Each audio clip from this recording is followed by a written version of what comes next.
8:17, the shadows start their ballet.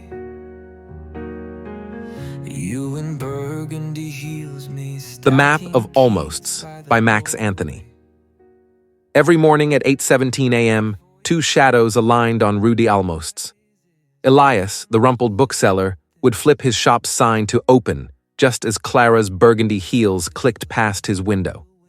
For 427 days, they performed this dance.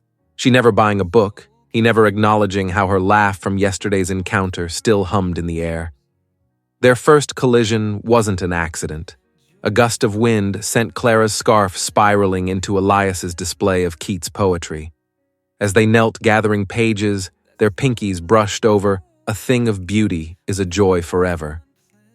Neither mentioned how she lingered to read him a Neruda poem from a dog-eared collection, her voice softening on, "Love is so short, forgetting is so long." The Café Noir became their confessional booth. Clara left notes in espresso rings. "He bought me emeralds today. I wished they were dandelions." Elias replied by gifting her a battered copy of Jane Eyre with underlined passages. "I would always rather be happy than dignified."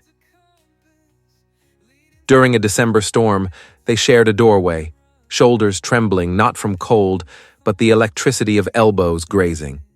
Clara's confession slipped out like a secret. "He hates how I paint sunflowers." Elias unraveled his scarf, still warm, and wrapped it around her, fingers lingering. "Van Gogh," he said, "painted light no one else saw." The bruise appeared on a Tuesday. A violet bloom beneath Clara's sleeve that she tried to hide by clutching a gallery catalog. Elias's fists clenched until she pressed a rose stem into his palm, thorns drawing blood. "Don't," she pleaded. "He'll burn your shop. Burn us." That night, Elias illuminated his storefront with 117 fairy lights spelling courage in Morse code. Clara responded by scattering sunflower seeds along his doorstep. They began meeting in stolen moments, her sketching him during lunch breaks, him slipping love letters into museum donation boxes. The reckoning came when Clara's partner found her paintings, a series titled "The Keeper of Almosts," depicting Elias's hands, smile, the way he shelved books like composing sonatas. "Choose," the tycoon sneered, holding a match near her canvas. "Him or your life's work." Clara didn't hesitate. She walked out wearing only Elias's scarf and the pendant he'd crafted from her lost earring. They met at the train station, her clutching a single painting. Two figures emerging from a labyrinth, their path lit by fairy lights and sunflower seeds. Elias kissed her chapped lips, no longer almost, and whispered, "Home isn't a place." 5 years later, a sunlit bookstore gallery thrives on Rue des Almosts.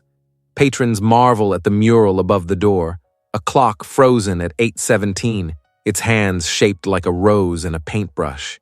If you listen closely, the owners might tell you the secret to love. Sometimes the happiest endings begin as tragedies that refuse to stay tragic.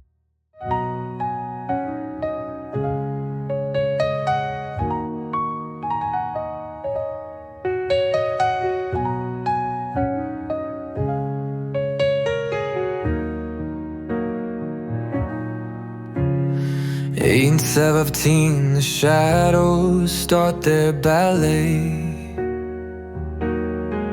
You in burgundy heels me, stacking Keats by the doorway.